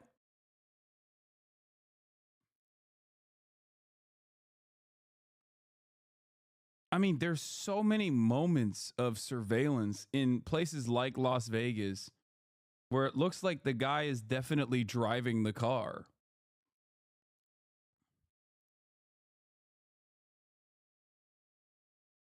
I don't know if these people need a welfare check. I mean, I don't know, man. I don't know what the full extent of self-driving is at this point. Like, I mean, Waymo is obviously pretty successful at full-blown self-driving capabilities. I just don't know if FSD is as good. It seems like it's not as good. But even then, there's a difference between fully self-driving and someone controlling the Cybertruck, which I think is the argument he's trying to make. The argument he's trying to make is that someone killed him, put him in the Cybertruck, in the driver's seat of the Cybertruck, and then blew up the Cybertruck, drove the Cybertruck through remote control, and then blew it up, basically. But what also doesn't make sense in this regard, what doesn't really make sense in that story. No, he's saying life is Burger. Oh, he's saying Burger is still alive. He faked his own death. Yeah, that's insanely unlikely. That is the most unlikely scenario. You would have to tattoo all of your, you would have to straight up tattoo the body of the person that you killed, and then self-drove, and then got to self-drive the car to the Trump Tower. And I believe they also match your dental records. I'm sure that they matched his dental records as well. Level the tower or kill a bunch of people. So you load it up with fireworks and a bunch of junk to send a message. And we know that his signal number or his signal safety number changed. That can't be done unless you're inside that signal account. And a lot of people conjecture, was the FBI inside his signal account, whatever else. But what if he accidentally changed his safety number, goofed up there? He rolled a body up in a Tesla, specifically because a Tesla can drive itself up to the tower, and did what he did to send a message to expose his stuff. And he's still alive out there somewhere. Well, the other Answers thing a lot of is, questions. the other thing is maybe the FBI wasn't in his phone. Maybe, I mean, this guy's obviously very. Yeah, to my knowledge, shreds and tatters of his tattoo remains plus teeth, not fakeable in my not fakeable amount.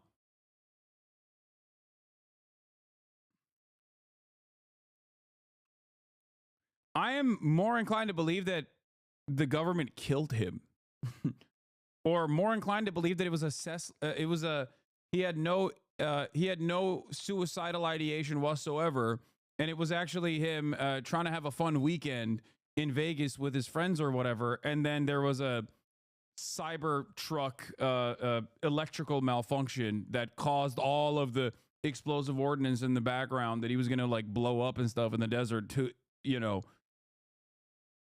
to blow up the car. I'm more inclined to believe those two other options before I believe that this guy, Matthew Livesberger, the tactical genius, went, killed like a homeless man, tattooed his entire body, swapped out enough of his teeth with his own personal teeth, and then fully self-drove the Cybertruck in a way that like somehow evades Tesla's own internal information, because that will be given to the federal government, and blew up the truck remotely.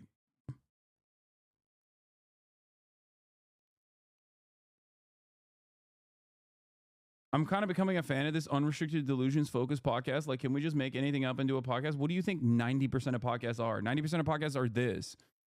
Guy with like a government background, guy with like some semblance of authority and legitimacy, talking about things that are completely outside of their realm of comprehension and just making up the most insane conspiracy theories. It's like half of the podcasts are like that.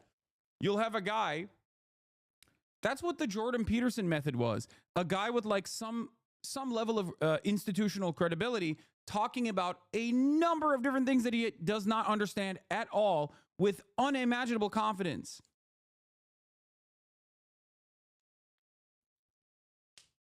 Also, the Fear M Pod. I mean, the Fear M Pod is like obviously a entertainment, comedy, culture focused podcast. We don't, you know, we don't have any sort of authority over any of the things that we talk about.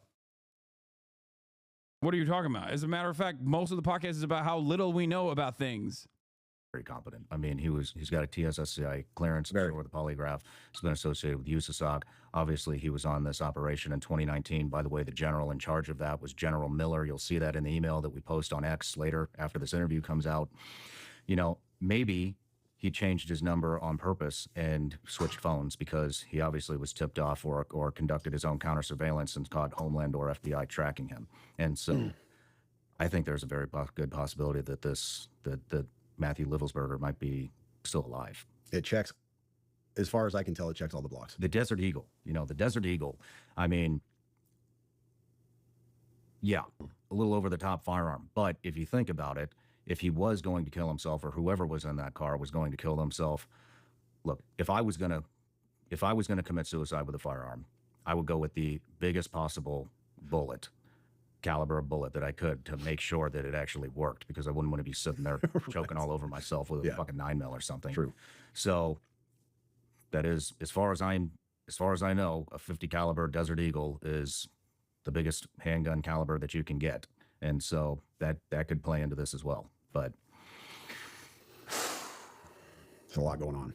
Was there something in that email again that said that this would prevent World War III with the UAP? Well, it didn't say it would prevent World War III, but he was asking that. He said you need to elevate this to the media. It's weird how these people love America and agree with a lot of the government, but will also think that they will kill people for no any reason. Yeah, bad guys. So we avoid a world war because this is a mutually assured. Conspiring about why or how a veteran killed himself as if this isn't a dog bites man scenario.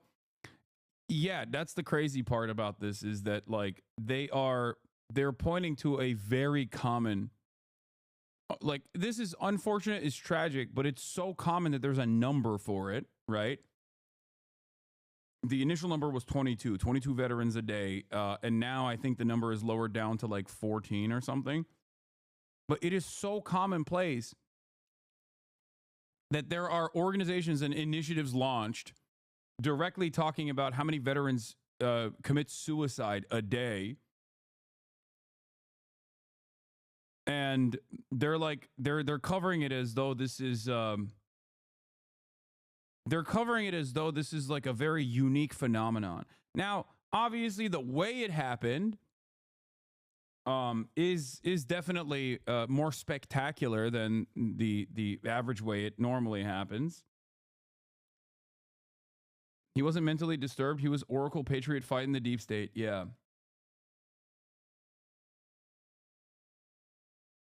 Anyway, let's continue. Destruction situation. I wonder what he's trying to do with these, what he's trying to tell us with these drones.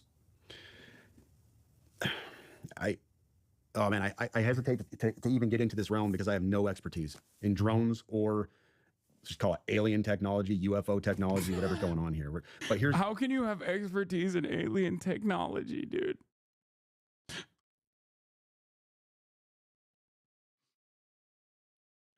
Oh man, let's get into it. But I'm sorry, Shawn. I don't want to disrespect the credibility of your podcast, but I have no experience in alien technology. This is outside of my forte. Oh man, drone tech and alien tech is totally outside of my purview. Here's one thing that I talked about with the guys downstairs earlier. Several weeks ago, I don't know if you saw that video. It was a New Jersey sheriff or chief of police. I can't remember which, but he flew their own drone up, their own department. Yeah. New Jersey sheriffs. Those are the guys who have a lot of experience with alien technology. Drone up to try to figure out what was going on. So we had all these drone issues that were being sighted off of New Jersey and everything. And what he commented on video was how fast these things were. He said, we have a pretty robust drone, and they flew it up there to try to catch these drones that were there, and they just, bam, they were gone. He said there was no catching them, never seen anything like it. They don't even know, they have no idea what that could have been. And so you have this capability that is, I guess, in line with what we hear about anti-gravity being. And I don't know, it makes you wonder. Well, you have the stuff with Ryan Graves and is it Dan Favor, Dave Favor? Commander David Fravor. The commander, David Favor, who, you know, was it the Nimitz? He was in the Nimitz strike group in 2004. Yeah, the Nimitz strike group in 2004 that reported those UAPs coming out of the water that had no propulsion system. I remember that. But, you know, and it's interesting that nobody seems to know what the drones are, and it just, you know, kind of disappeared out of the media. And, you know, and the other thing is we do have the capability to take these drones out. Well, everybody was trying to figure out what the drone's on. I brought on a very prominent businessman, Joe Lonsdale, who is the co-founder of a company called Epirus. Epirus is they manufacture these directed EMP weapons that can take out 100 drones at a time with a basically sends out a simultaneous different directed EMP weapons. Brought him on. He's also founder of Palantir, big AI platform that the military's been using. Sure. That kind of revolution. Isn't that odd that these supposedly subversive anti-government podcasts that go against the grain of mainstream media consistently have government contractors on to talk about the dangerous fears that you must hire those individual guys to combat against? That's interesting. How subversive. How disruptive. How scary. How scary. What's scary is the existence of Palantir. Okay? What's scary is the reality that there are multi-billionaires out there who are completely broken in the brain that serve the federal government with insane surveillance technology. And you're not afraid of that.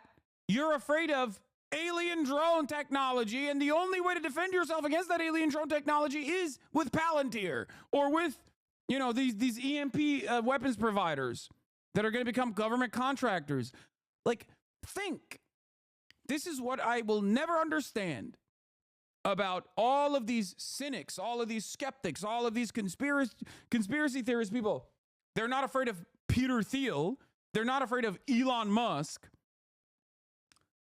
They're afraid of Bill Gates, which you should be. He's also a billionaire, okay?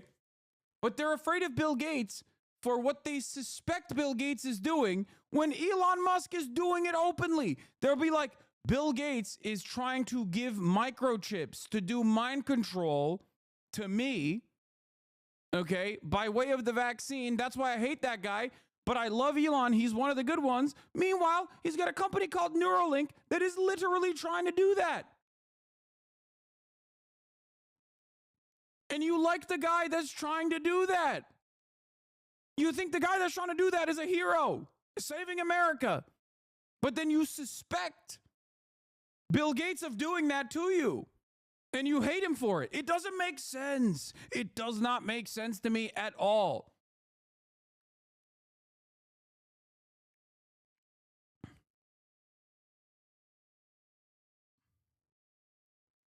Yo, did skincare last night like a clay mask and everything. My face is smooth like the brain of a lead-poisoned boomer. Anti-gravity tech is real. Only explanation for the flight paths of all those documented UAPs. Hasan isn't familiar with Bob Lazar. I guess not. Oh my God. Anti-grav tech is real. Yeah, it is. You're right. It is real. Aliens have actually made contact. The American government has figured it out. They actually have anti-grav technology. They're just not revealing it to us yet. Revolutionized warfare. Big fan. So, so we could have taken those drones out in any moment in time. In fact, I know those are deployed. So That could be. So he had two objectives. One, he definitely wanted to bring light to 2019. That obviously affected his code of morals, and the drones. Yeah. And he's obviously very worried about World War III, which I think everybody right now. But why Trump Hotel? Why Las Vegas? Yeah. I conjecture and speculation at this point. I couldn't. Someone used a drone blocker on the New Year's Eve show near where I live. All the drones filmed in the sky once. No, of course there are anti-drone technology. That is not the far-fetched idea. No. And there is also mass surveillance capabilities that Palantir has. And they're contracted by the federal government to do such things, to find new ways of doing mass surveillance. The reason why I brought those two things up is because Shawn Ryan is having those guys on. Those guys are government contractors. You can't be a subversive anti-government guy and then simultaneously offer non-hostile, positive interviews to the people that are doing the actual evil. If your position as an anti-government guy, a conspiracy guy, is that like the government is doing a whole bunch of stuff that I consider to be evil, and then you have the mass surveillance guy on, and you bring it up as though it's like a good thing, but then you're not an anti-government guy. You know what I mean? What do you mean? What are you talking about? I couldn't even tell you. You know, I've heard both sides. I've seen them finding posts from his wife, who's very allegedly. I'm not saying this. I'm just saying what has been put out on social media is very anti-Trump. She has had a number of anti-Trump posts, and then him, who his family say is a stalwart patriot, Trump supporter, all these other things, which I guess if I had to guess. Wait, there's no indication that this guy was anti-Trump at all. What are you talking about? Just in the realm of conjecture again, I would say Trump Tower. It draws more media, more fanfare. Was this an assassination attempt? That kind of stuff. So you get more press, more media pulling into it because it is such a significant namesake, if you will. But at the same time, it was a fireworks display and very little more. And if I'm running with the theory that I proposed a little while ago, he didn't want to hurt anybody. He wanted to send a message. I mean, it's very obvious. Look, the guy's got great tradecraft. You know, I mean, he changed his signal number, if that was him, or his whatever the contact number on Signal. 20 plus year in special operations at the highest level. Picked a car that's bulletproof to do this. I think, yeah, there definitely wasn't mass casualties. He wasn't trying to hit mass casualties, because otherwise he would have done it at another location. Dude.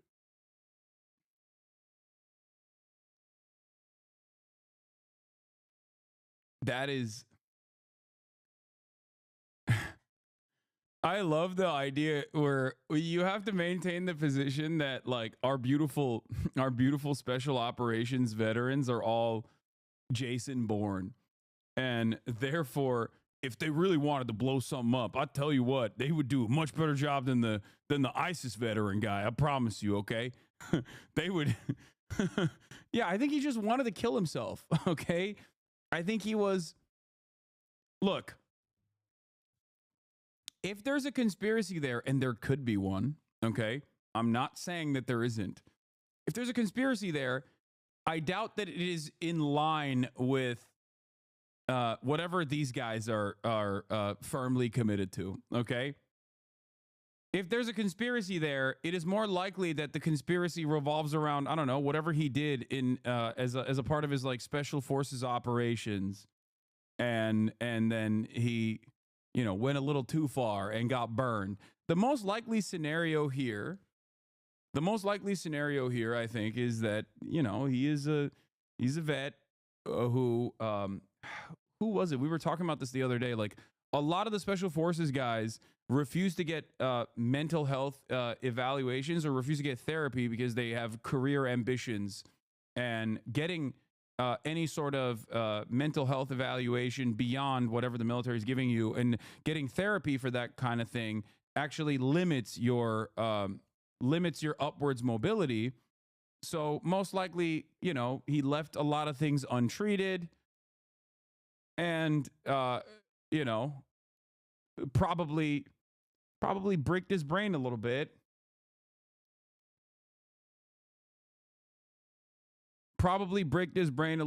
And then did something that unfortunately a lot of veterans do.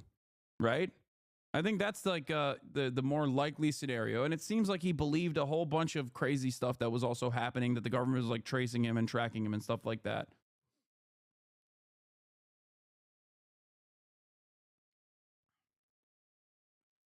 I believe your medical expenses, whatever they are, exceed the average person's needs. You have less motion. That, or vets are sick of being bounced around from therapist to therapist and having to relive the same trauma over and over again with no progress. I think you're talking about veterans rather than like active duty service members who are still seeking out like a higher status within the military. This guy was still in the military. He was still working.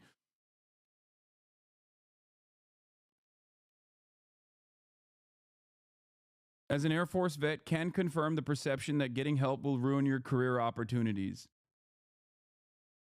Yeah, if you're still in service, and you have a lot of baggage, I guess you have a lot of mental health complications that stunts your growth within the ranks. Is this conspiracy only a thing because of how obsessed with how awesome and amazing the operators are, or whatever? That's what it seems like to me. A little bit, yeah. As well, or the bomb would have been bigger to take the entire building. I agree. Out. And so this definitely wasn't, in my opinion, this definitely wasn't incompetence. Another thing to support this. So you got the email. He desperately wanted to talk to you before December 31st. He knew beyond a shadow of a doubt January 1st was go day. Nobody was pressuring him. At the beginning of this email, we see, first of all, I'm not under duress or hostile influence or control. Okay. So he says that he reached out to you. He was very emphatic that it had to be before December 31st because he was doing this thing on January 1st. For some reason, that was a landmark day to him. Maybe it was just because big day for everybody, January 1st. But he was very emphatic that was the time. And then the thing he was trying to do was, overall, more than anything, was get a message across on the biggest platforms possible. He was trying to talk to Pete Hegseth. Why would you want to talk to the Secretary of Defense? He's trying to blow the whistle on these war crimes. He's trying to say this thing happened, man. Like, I can't live with this anymore. He desperately needed to talk to you, the biggest platform out there. He needed to talk to Fox News. I need to get this message out. That was his overall goal.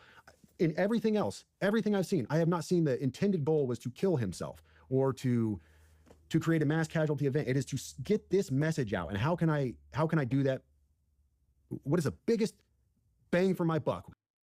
It's an honor being on the FBI watch list with you all. Dog, they literally mentioned that they talked to the FBI directly multiple times throughout the interview. You're not on an FBI watch list. You're on the call list. Okay? You are the FBI.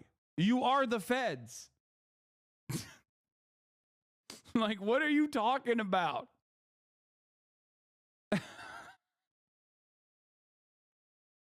Yeah, you're on a list of the FBI. It's just a list of known collaborators that we can call up anytime we want some information.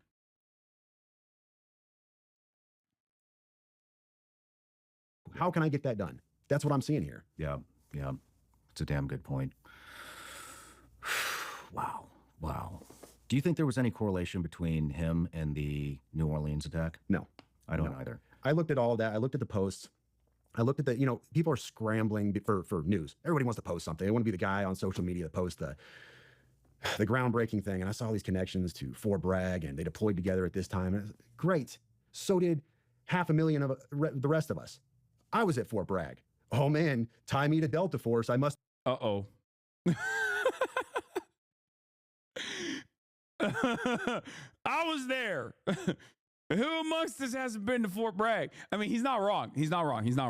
But also at the same time, you're not exactly a clear picture of mental sanity either. So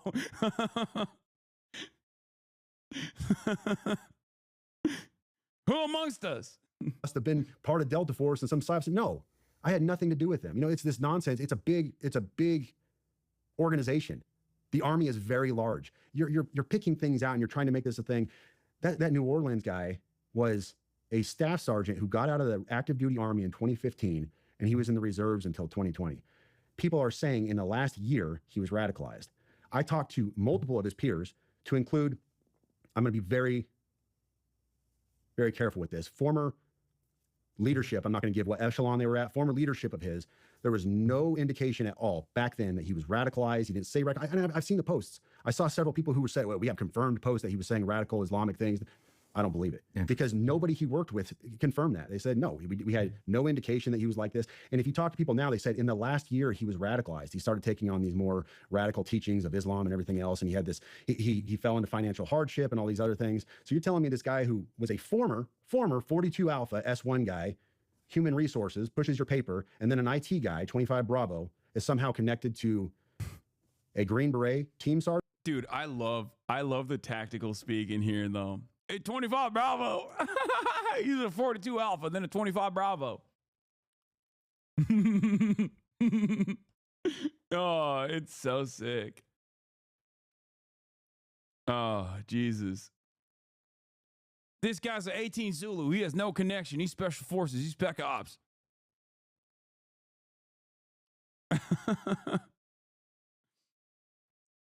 Sergeant out of 10th? No. Well, also they found an ISIS flag in New Orleans, Which they didn't find any of that here. I think that might have been just some silliness on his part, trying to take on some kind of Islamic banner of jihad.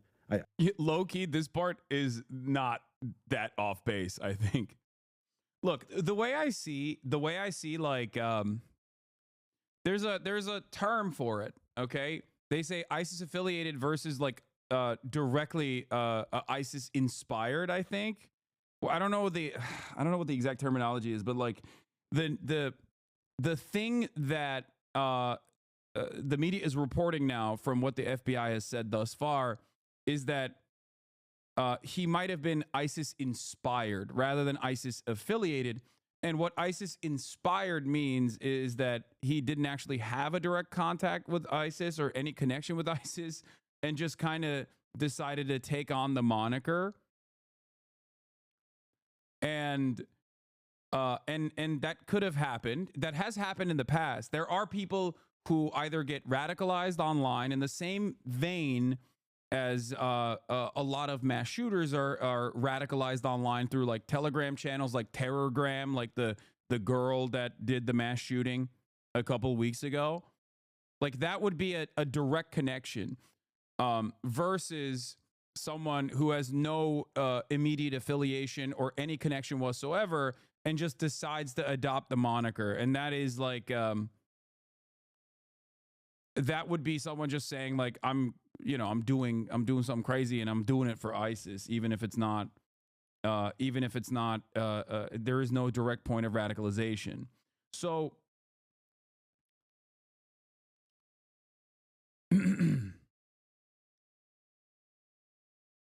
basically Temu ISIS versus Pinterest ISIS. I mean, kind of. Someone gets ISIS radicalized online. How the F does the FBI, CIA now have eyes on them in your surveillance state?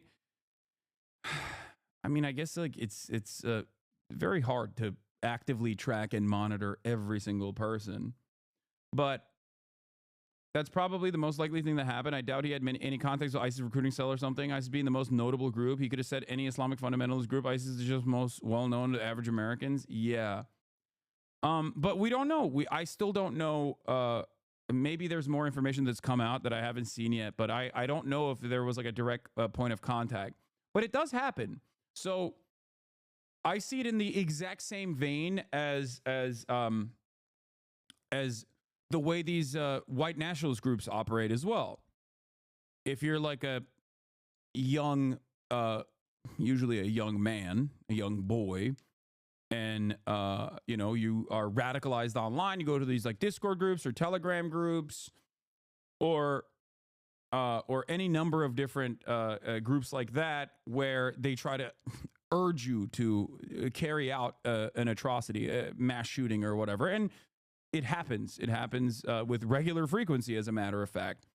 And I think that the ISIS affiliation is very similar. And in both circumstances, whether it's a white nationalist operation or an ISIS operation, there's also a lot of federal agent involvement as well. So, it's the which way Western man equation.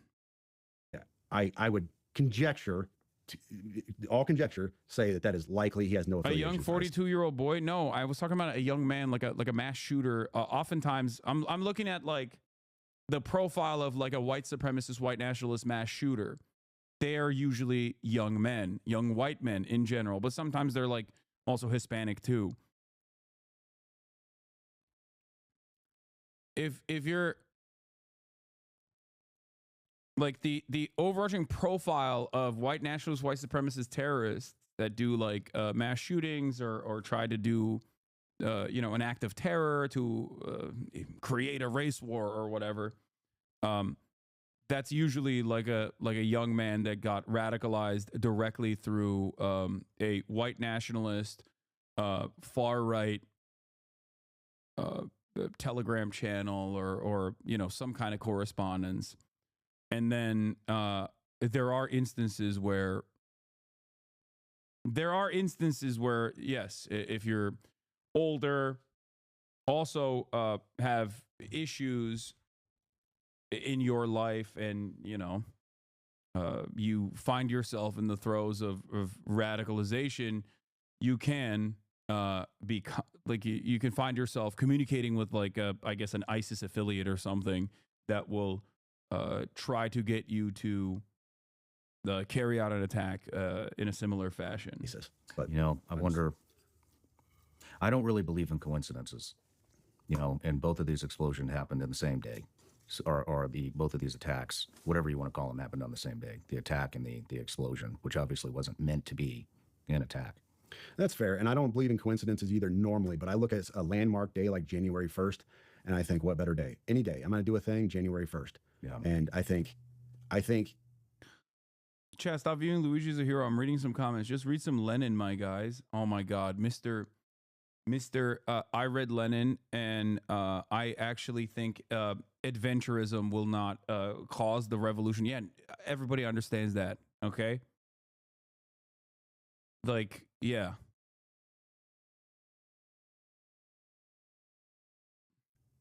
Possibly, old boy. I mean, he's not wrong. You should read Lenin, but in New Orleans had help. I don't think that he could have done all the spotting and surveying and assessing himself. He would have likely had to at least have a spotter to say, yeah, you're good to go. Maybe, but I think that's plausible. But other than that, I have a hard time making that connection. This email, I wonder who else he reached out to. This came in from Dabber GMIB or MLB at protonmail.com. Wait, So why he's are they even going using back an to the encrypted same email? service, but which I think everybody in intelligence and special operations knows what Proton Mail is. Yeah. I would imagine if Joe Rogan, Fox News, name some other big names out there, scrub their emails right now, they could probably find a message from this guy. Yeah. He came to me because I'm like D-list media. I'm the guy who has kind of a platform on social media, but I'm not big time. But I can kind of get things to the big time every once in a while if it's a big enough story. And that's what he was hoping for. He was just throwing mud at the wall, trying to get somebody to get his message out. Well, it's going to be big time now. Yeah. But is there anything else we need to cover that you can think of? Jeremy? Did you want to go into the other item we talked about in the ride over here this morning? Oh, can I say it? Yes. Yeah, the man pads. Well, I'm unfamiliar. all right. So I'm saying this with, you can decide to use this or cut it out. There was this is hard to work with because keep in mind, let me give some background on this. I'm an intelligence analyst and I've spent many years validating sources, taking information in, putting it back out, telling my humenters, hey, this source, this is valid. Let's, give him a rating of this, do this, recommendations. So we can identify good sources in the field that give us information, and we can say, yes, this is an A source versus an F6. This is just garbage. Somebody got paid for something. I still work in intelligence. I'm an intelligence officer. I work for a nonprofit. We Remnant Ministries out of Texas. In fact, the website is in my bio on X. I work for Dr. Pete Chambers, Green Beret, and we're involved in counter human trafficking, along with just providing ministry to all kinds of stuff, border operations. Most recently, we've been involved in West North Carolina a great deal, and we had I have to pee. some confirmed So bad. reporting All right, through I'll be two back. solid sources. And this is where I have to be very iffy. And I told him the car, and he can tell you offline, I cannot say this on the air, but we had 2 solid sources, one south of the border and then one from an element within our own government that confirmed independently of each other that some Iranian-made man-pads, so surface-to-air missiles, had come across the border. We had the location and everything else. Well, Doc, that's what he goes by, Doc Chambers, he put this out on a podcast, and I was very emphatic, like, this is not stuff that I like to put on social media. I'm an intel guy by trade. This stuff is not for social media consumption. We got this to Secret Service. We did the whole gamut and got everything pushed to them, and that's why Trump was pushing a lot of this stuff out when he was, because we had told the Secret Service and they had the reporting and everything else. But we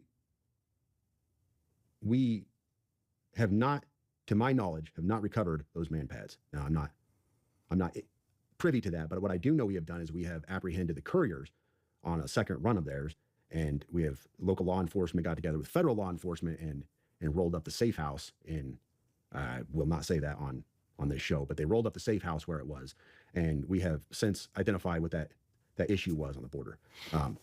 Now, let me just, where did they come through? They came through an actual point of entry, in a legal point of entry along the border. I'd have to pull up the original reporting, but we had. Yes, dude. This is my and Shawn Ryan, of course, kept this in. This is it. This is my favorite type. It's when you're like, yeah, the current incompetent American government under the Brandon leadership is allowing ISIS, Al-Qaeda, Taliban, Russian, or, well, I mean, it depends. Some of these guys are not anti-Russian, but like Chinese operatives to come through the southern border, which is why we need to have a more muscular military. And also, we need to have a more muscular border control process.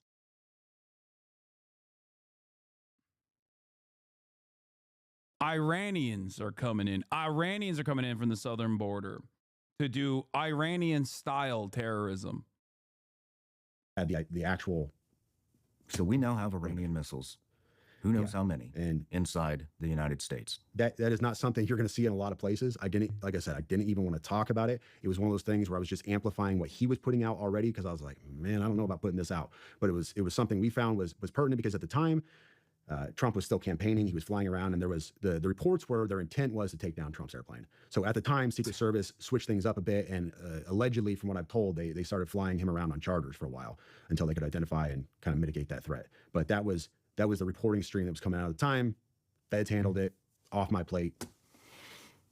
You know, I mean, I'm with you on the not releasing certain things on social media. I understand that, but on the other hand, it seems to be the only way to demand any type of accountability or get this and force FBI, Homeland, whoever else is involved to dive into this shit and actually take part. And that's what we've been doing here on the show with Scott Mann, retired Lieutenant Colonel Green Beret, Sarah Adams, former agency targeter. We brought on Legend, who's an Army intelligence guy who goes by Legend because he doesn't want to reveal his name because he still is very involved. And we even went all the way to Vienna to interview Commander Massoud, the leader of the National Resistance Front in Afghanistan. And, you know, we've been talking about this stuff for a year. We got it to Congress. Congressman out of Knoxville, Tennessee, Tim Burchett, sent the bill up. It's literally about we need to stop funding the Taliban, $40 to $87 million a week. The Taliban has set up multiple NGOs within Afghanistan, and basically what we're doing is sending loads of cash to NGOs that the Taliban had set up. We're funding our own demise, and nobody's fucking paying attention. That's right. The Taliban are coming into the United States of America to destroy America. That's why we need to re-invade Afghanistan, actually. Yeah. We're funding the Taliban. We're funding our own demise. Also, when we did quite literally fund our own demise in the form of funding the Taliban, okay, that was good. That was really good when we did that. That was really good when we did that. Why? Because Cold War. Because USSR. These were brave anti-Soviet warriors paving the path to peace. Okay? Nobody's paying attention. We tried to get it in the media. We got a little bit of hits. Most of them were from outside the U.S. We had a reporter out of India kind of cover it, but we've been warning about what's happening for damn near a year now. Sarah first came on. Any sane society would see these guys as more of a threat than the Taliban. October of 2023 was our first interview, and nobody took it seriously. Now we have the New Orleans attack. We have Iranian missiles. We have these invisible bombs. Do you know about the invisible bombs? So now these terrorist organizations have developed invisible bombs that will get through metal detectors, any kind of screening device that's out there, and they brag about this. And now we just did a Twitter Spaces with Sarah Adams, and they are now bragging that what we know about the invisible bomb, it's now even more advanced than it was before. So that means they can get this into stadiums, they can get this into airports, they can get this pretty much anywhere they want, because you cannot detect it. That's scary. Yeah. Great. So that's crazy because they have all this, but they can't use it on Israel. like they have all this. Israel's within striking distance, but they simply can't use it on Israel. But they're going to use it on America, which is so far away.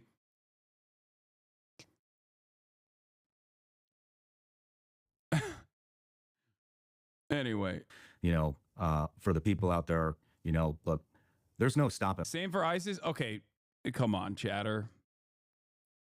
ISIS doesn't attack Israel. Come on. Come on. Oh, come on. Why would it would be like striking your own chest with your right hand, okay? That would be weird. And what's here? You cannot stop this. Nope, you can't roll it back. Not with what we have already in here. We have sleeper cells. Yep. We're already getting reports that I just lost my train of thought. Oh, we're already getting some reports that there may be more involved in the Louisiana, New Orleans attack that they're not releasing. We also, I'll tell you this, there's a group of people flying around and basically briefing up different departments, governors about what's coming, how to deal with it in their communities. There are deputies in New Orleans who put in requests for training on how to take care of a threat like this, and those fucking requests were denied. They were denied. And so what I basically want to say is it's going to be a bloody 2025. I think that's very obvious. And so for those of you that are looking for something to do and if finally come to the realization that our government is failing us, here's what you need to do. You need to get with your local communities. You need to, especially schools. Schools are very vulnerable. No matter how many active shooters we have in the schools, the infrastructure that's been put in, which is minimal to none. Isn't it crazy that almost all of the solutions to the problems that this man is talking about is directly in line with what the Republicans are advocating for?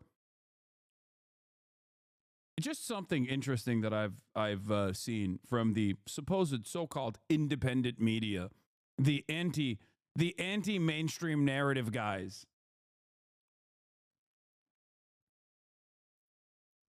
Yeah, that's right. We got to make our schools hard targets, not soft targets. All right. It's like, okay, then I guess you're not anti-mainstream media, nor are you anti-Republican, anti-government at all.